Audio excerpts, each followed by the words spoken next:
It is World Bee Day, and we have a lot to be thankful for when it comes to those little pollinators. Here's Cassandra McShepard with the buzz on just how thankful we should be.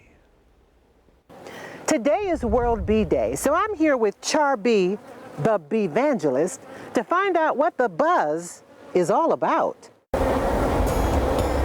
Worldwide, there are over 20,000 species of bees, not wasps, not hornets, just bees.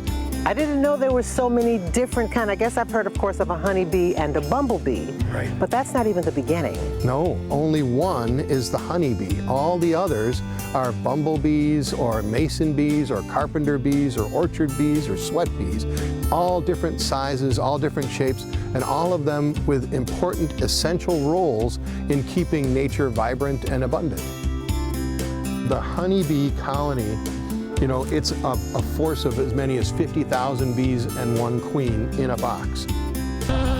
It's changing the property of nature's nectar into this forever food of honey.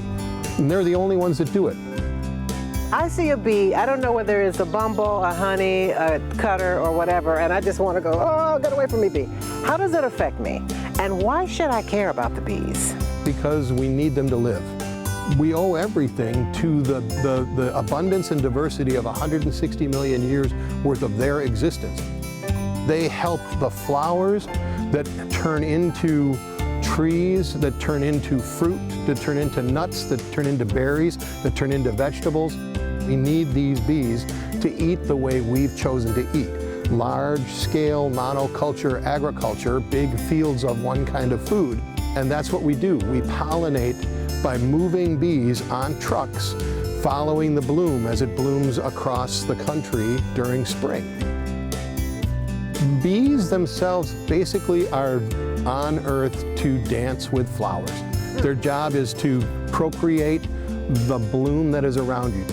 In May is when the dandelions come into bloom and the first flowers, the daffodils and things like that. But dandelions are a really important meal for both the honeybee and all the other bees. So when we say no mow May, we don't necessarily mean just don't mow the whole time. We say keep the dandelions as yellow as they can be, and when they go away and start turning into the white ones, cut your lawn then. The more that you can do to restore your lawn to something that is healthy and can sustain itself, that you need to add less chemical to it, the better it will be for all of us.